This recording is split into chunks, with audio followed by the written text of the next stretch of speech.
Oil pump singda akia khang piba amasung bom pokhai hanbagi thodokpu yaningdaba phongdoktuna street asida oil pump sing matam Kaktana Thong Lonbagi Khongjang changsilamba du lenga ka yanaba kharadagi khudaktagi Handokkhre hairi ngarang Manipur Petroleum Dealers Fraternity amasung Manipur lenga ki mute singa unaduna wari sanabada yanaba purak pangam khitraba matung asi amuk hana Manipur lenga ki Commissioner Homga wari sanabada yanaba khara purak padagi khudaktagi oil pump sing hangdokna warep lawkhibani hairi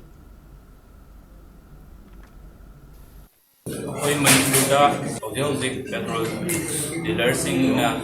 koi fraternity na strike ama koi dealersing ki tawhibadagi hojik petrol pump si loan basi hojik government ga asi wari sanar matungda yanaba porokpadagi koi kudaktagi oina hojik petrol pump si hambagi koi ware tongna jare do hojik kudaktagi oina koi dum hangdokseragani koi na so public tasu apil tok training base petrol pump da bom langsanba bom pokhaiba amasung akoigi property solokpa akoi even akoigi petrol pump da tawjariba akoigi employees sokpa khotpa yawba yabagi misimina yawba yaba adugumba kaya ama tholokpa yaba na maram oiraga koina karigumba government da demand khara ju tawjabani amasung akoigi isinaujing leibiribase da ju akoina apil tawjai sigumba thodokse amana matungda thon bidanaba apil tawjari